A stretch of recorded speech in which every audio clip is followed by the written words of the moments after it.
the Dauntless. The alert went out at 3 p.m. Centris. It went to every man in the EFL, every man on the ship, every human out of cruel space received a countdown.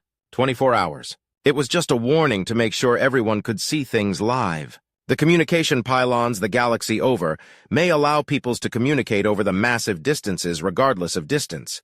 But T did nothing to stop the galaxy-scale time zone differences. Regardless, no human fails to be there in time, and it's piped to the entire EFL, every member, from pirate vessel to space station watches. The image starts, and it's Admiral Cistern at his desk, putting his final signature on a document that Sir Philip takes. I have just legally declared the crew of the Dauntless and the Earth Foreign Legion to be a political state known as the Undaunted. We hold a minor seat in Parliament, and our recognized state borders surround cruel space. He explains before standing upright and walking to the front of the desk. This is not in any capacity a betrayal of our mission, Admiral Cistern remarks as he walks. He then snaps his gaze to the camera and seems to look into the eyes of each and every viewer. Our mission has always been to blaze a trail into the stars and find what is beyond the boundaries of cruel space. We have accomplished this. The original mission was complete the moment we touched down upon Centris, he explains before taking a deep breath. And yet the tactical, political, and practical situation of things is that the mission has just barely begun. The trail to the stars has been barely cut. We need a destination, a port of call. We need to establish a friendly nation who shall work to see humanity and all her allies thrive. We have already taken a great leap of faith. The men and women of the Dauntless have hurled themselves into the stars without knowing whether doom and damnation awaited them. The recruited crews to the EFL accepted our hand of friendship, unknowing if treachery was afoot. We have all profited from these gambles, so now I offer another. Stay with us past your terms of service. Renew contracts and renew faith. For we shall construct a series of bastions surrounding cruel space to serve in this capacity, he announces, and there isn't a single viewer that can look away, be they invited in or spying in. This galaxy is beyond enormous.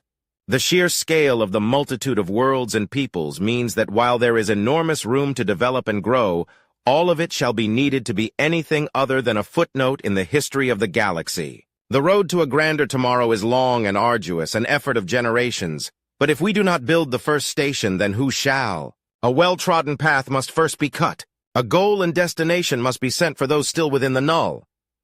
I understand that much is being asked. For the allies we have recruited, it will be a further shift of lifestyle, albeit with enormous chance for profit and earnings. I will be speaking to each ship captain and station master personally with all due haste. To the men upon those postings, I ask you to hold fast until after I have finished speaking with them. Admiral Cistern says with a slight bow to make him all the more gracious seeming. For the men and women serving under me, be you on active duty or not, understand that your tour of duty does have an end date. While I would prefer you to remain posted with us, I will respect the decisions of those who chose to depart for Earth or for foreign worlds.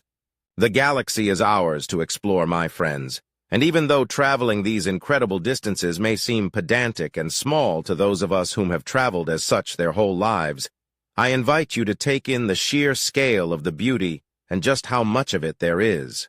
There is an awesome power and beauty to the universe, and it is ours for the taking, if only we reach out for it. Now at this point, many of you will have questions, confusion, a desire to understand exactly what form of direction this is going in.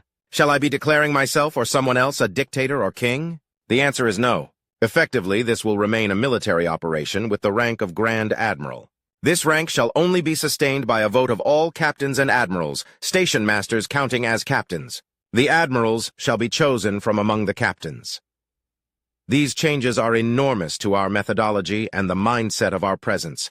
Before we were nearly nothing more than message runners, and now we expand our purview to true trailblazers. All agreements shall be honored as they were previously. However, so I once more reiterate that there will be no forcing of anyone to stay as part of the EFL or with the Undaunted when your tour of service has been fulfilled.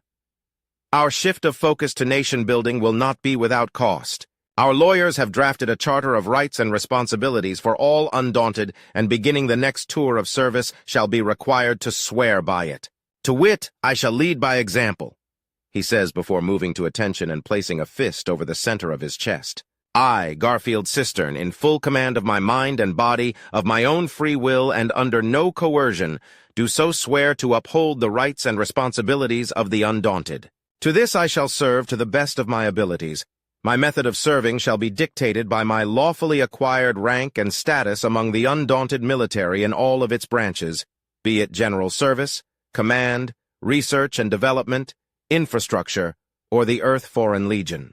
For a period possibly greater to but no less than 5 standard galactic years, will I serve to the fullness of my capacity and of my own free will, to accept and dispense lawful commands as appropriate, and to refuse unlawful commands as appropriate. I will uphold the laws of the undaunted and keep its secrets and trust to the best of my abilities and insights. Should I prove myself a danger to my fellow soldiers, incapable of fulfilling the roles entrusted to me, or in some other manner unfit for duty, my rank and standing may be suspended or stripped from me entirely for the betterment of the undaunted and myself. This I have sworn fully aware of the implications and interpretations of this oath, and do so without reservation or doubt. I am undaunted. Oath sworn, he moves to stand at ease. This is the oath I swear to all of you. This is the standard I hold myself, and the standard I shall expect from you. Copies of this oath, as well as a copy of the Charter of Rights and Responsibilities, shall be sent to every soldier. I invite you all to read them at your leisure and contact the legal department for clarity if there is any confusion. Ladies and gentlemen, this is a momentous day, where we merely allowed the current of politics and the galaxy to blow us any which way previously. We now push out to form our own path, and it shall be a glorious one. I have complete faith in each and every one of you, that you will do the right thing and make the best judgment possible. Thank you for your time. He finishes, and the announcements ends, shortly followed by emails reaching everyone's personal accounts. His own account has emails filling it up. Most from his own crew, but one from Lady Tykenped catches his attention. It's an automatic notification from her account, welcoming him into the galactic community and promising that his vote will hold appropriate diplomatic weight, meaning none. There are empty assurances that his voice matters, lies that he won't be taken advantage of, and here we are, taxation. Unfortunately for her, he's already got the paperwork needed to nullify over 90% of this nonsense. Its filing should be, yes, they're the expected email from the Revenue Service. Paperwork gone through perfectly, so the taxes are mostly averted for the next 10 years, as he reads several more come in informing of exactly where his seat in the Parliament will be. Shockingly, it's near the front, and then he considers it for a few more moments and realizes someone wants something to stare at. Not so shocking after all. There's more paperwork to churn through, work and planning and building and work. There's a knock on his door after several hours. Enter, he says, not looking up from his work as she enters the room. Hello, Nicty. Terribly sorry, but I'm very busy. She's got her arms crossed and an amused look on her face when he looks up from his work. So it's official. You're no longer the vague representative of a new race, but an actual political faction. Yes, indeed, ma'am, he says lightly. You do realize that there's going to be a silly amount of traffic into your office now, right? You had some relative peace to scheme in private until now. Now, a proper ambassador, they're going to be even more curious this time around. Nicty remarks as she walks around the desk and stands next to him with her hands on her hips. Yep, unfortunately we couldn't just keep spinning our wheels in perpetuity. Situations change, things need to be done, and there needs to be work done to lay the foundations. Admiral Cistern says, finishing off the last touch of this bundle of paperwork, and moves it into the outgoing tray. He then reaches down and picks up the Gobe ambassador. How is it that a man as stern and strong as you ended up so cuddly? Isn't the popular idea of a warrior man some kind of hard as bolts brute with no time for love? It's just an image to show. Affection is as vital as water to anyone. And you, big man? A marriage that turned miserable and died in hatred leaves wounds. Wounds that can only be healed in ways such as this, he answers as she cuddles up into him. Delightfully warm and soft and smelling of something exotic but tasty. Big, unstoppable leader of the undaunted, first of their number, big old cuddlebug. Nicty giggles at the idea. Oh, just let me have my cuddles. Lord knows my ex and sons wouldn't, Admiral Cistern teases. Sir, you've got incoming! The speaker on his desk states, and Ambassador Tal slips out of his hug and under the desk. Then the door is forced open as Lady Tykenped struts in, her tail flared out and her chest feathers puffed out to full size. Ultimately, the little strutting display really shows off how much of a bird and bird brain she is, especially as she doesn't even seem to be noticing the heavily armed soldiers in the room behind her, giving her a pointed glare and clearly considering putting holes in her. Well, now it's official. You're an appropriate ambassador and under my authority. Your authority? Admiral Cistern asks as Nicti sighs lowly and leans against his leg. Then she reassesses her thoughts on the matter as she's in an exceptional position for some fun. Why, yes, my authority as Speaker of the Council. Lady Tykenpad preens, her words covering up the slight sound of a zipper being brought down. Ambassador Cistern's poker face is flawless as he slowly brings up a copy of the powers and responsibilities of a Speaker of the Council. I was unaware that we were in the midst of a vote, or that a new proclamation was being drafted. Oh, come now, we're both adults in here. The overstuffed bird woman remarks, leaning against the desk with her chest feathers barely concealing her nearly naked breasts. Surely you understand that there's more to me than merely official power and sensible ruling, and a man with the sheer gall to forge a nation for himself with such a small force is either utterly mad or something far greater. I find myself curious as to which. This meeting had gone from odd to outright inexplicable. How had he wandered his way into a porno? Rack and roll. Shadows of Centris.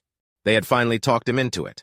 It had taken a long time and a lot of badgering from all sides. It was only when he had, at the recommendation of his psychiatrist, gone to think about why he didn't like the idea of sex and whether it made sense. He'd sat down and considered for about a week. The initial rush of gross was still there, but at the same time he felt the urge, the want, the need.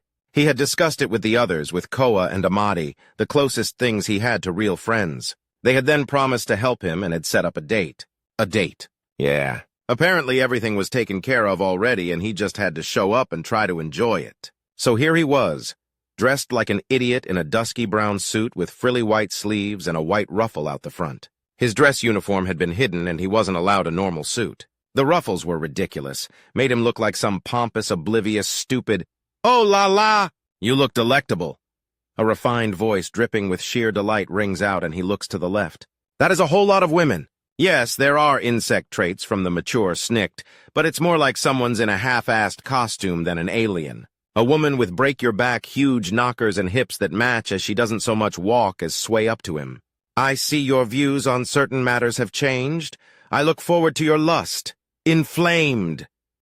Misty deliberately rhymes as she saunters up with sheer desire seeming to roil off her. Her dress is a slinky bit of dark red silk that seems to be tied on only by a pair of strings to the other half going down her back. He can see the woman's lacy black thong and garters clearly. Her hair is a mass of golden blonde locks that move in a single enormous wave before parting, fanning out behind her shapely rear. Her biggest points of inhuman appearance, the antenna and her upper arms having blades that are decorated with jewels woven into lace that wrap around them. All in all, she's a cross between a walking porno, a Mardi Gras float, and an overly sexy Halloween outfit. Subtle is just a vocabulary word for you, isn't it? Reginald asks before he can stop himself. And sarcasm is a defense mechanism for you. I know, Misty remarks, and Reginald's on the back foot. Okay, how much did Amadi and Koa tell you? Reggie asks, wondering just how gruesome a murder he has to plan that evening. Enough.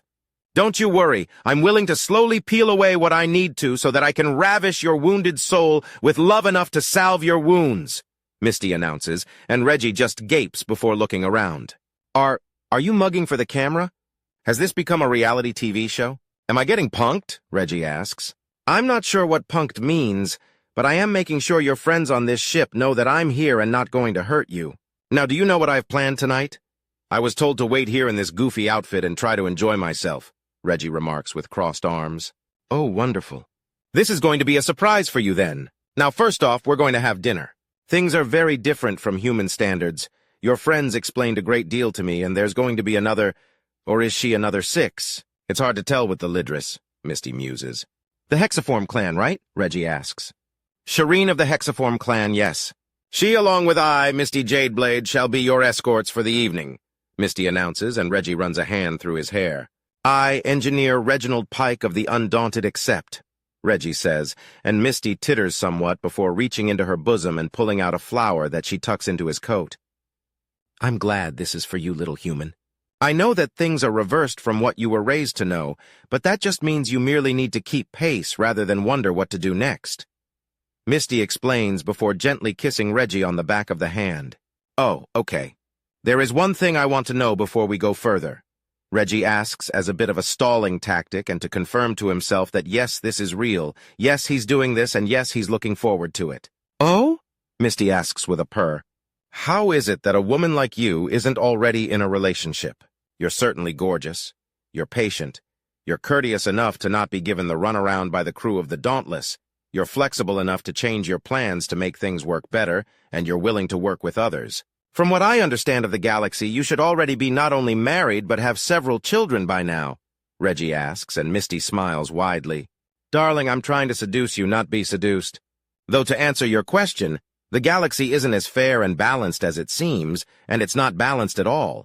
Though many women can share a man, a great many women like to be in charge. More than there will ever be men. So those women fight and argue, and eventually one of them either submits and lives miserably or is thrown out of the marriage if they don't simply keep fighting forever. Some enjoy the fight, but it's exhausting. I was thrown out of several marriages because, to be frank, I like to win, and I figured that with modern medicine there wasn't really a great rush to settle, so I kept pushing. Playing the long game to get the perfect prize makes sense. Were you expecting some gushing declaration about soulmates and true love and how you're my chosen la-di-da? Misty simpers as she clutches both sets of hands together and bats her eyes at him. I'd already be back on the ship with at least 2 closed bulkheads between us if you did, Reggie remarks, and Misty breaks out into helpless giggles at the mental image. That would be the smart course of action. No, a relationship. A family isn't built off a child's dreams. It's built off dreams of children. Not of what you want it to be, but what it can be. I wanted just a booty call before, but now I want to see exactly who and what you are, Reginald Pike. A man that defines the term undaunted. I want to see what we can build together, and I'm willing to bend a little for it. Shireen is willing to bend a little for it. If you're willing to bend a little, then we can begin the start of something wonderful. Misty, that I was standing out here in this silly outfit meant I was willing to try. You don't need to convince me, it's already been done, Reggie jokes as he starts to relax more around the woman. It's give and take that she wants, not give and give, not take and take, but give and take. That's good. I like to be thorough, Misty says with a slight titter. Now let's get going. Shireen is waiting for us, and the poor girl might worry herself into knots if we take too long. Can't have that, can we? Reggie asks as Misty takes him by the hand and leads him to her air car. She opens the door for him, and he feels only little bit like a putz for a woman waiting on him and not the other way around. The drive is short and swift with a few exciting moments as she brings him to a distant spire that he has never been on before. It's far more upper scale, and even as Misty lands, he can spot several groups walking around with a single figure in the middle of what seems to be a protective formation. The smallest ones are just 2 women and a man, one woman in front and the other behind. It did make a sort of sense, but was still rather odd to see. She lets him out of the car and walks with her lower right hand in his left and her right blade arm resting on his shoulder as she guides him into a restaurant. The Gilded Lily. The name churns in his head for a moment before he realizes that the name of the restaurant is a saying for dressing up something already lovely. Maybe it's appropriate, maybe it's not. He keeps his attention roaming as they enter. Red carpets, black leather, varnished hardwood, and a lot of brass masquerading as gold, likely due to some races being hard enough on the furniture that the cost had to be cut somewhere. They're led to a side room where Shireen is already waiting for them and taking up 3/4 of the table by herself. Her everybody is in a different outfit, all of them styled in the same way as Misty's, but the colors and designs are a literal rainbow spectrum across all 6 Shireens and Misty, who starts the pattern with red. Though it makes her natural shimmering black hair the background that allows Misty's golden locks to stand out like a flare. Oh my gosh, the violet Shireen begins. You traded refined dignity for sheer cuteness, the yellow Shireen continues. Ah! The whole collective gushes. Oh, calm down now, girls. Girl. You're overwhelming him, Misty admonishes the excited girl. Oh, sorry, it's just... sorry. Anyways, I ordered drinks for us. You told me your favorites, and I got the hardest mixed drink on the menu for you, Reginald. I can call you Reginald, right? I mean, I haven't really had the chance to formally speak all that much, and The blue Shireen starts babbling and then trails off. It's okay. You can use my name all you like. Reggie assures her, and a couple of the faces darken in blushes, and there's a bit of a quick scramble of color as Misty titters in amusement. Whoa, whoa, whoa! Calm down. Just calm down! The blur of color stops dead, and 6 pairs of eyes look straight at him, goggle-eyed. You're even more nervous about this than I am, aren't you? He asks, and there's a lot of nodding from one person. Well, I mean, you're a new type of alien around in the galaxy that only looks kind of like a Tret, and you were fast and daring and agile even when you were older and weaker and hurt. Now you're something right out of Rom Duels. I mean, there's always been secret male characters, but you're like a custom character right out of the games. Rom Duels? Reggie asks. Rom Duels 42. I'm on the design team. It's a tournament fighting game that's designed to be cross-species compatible.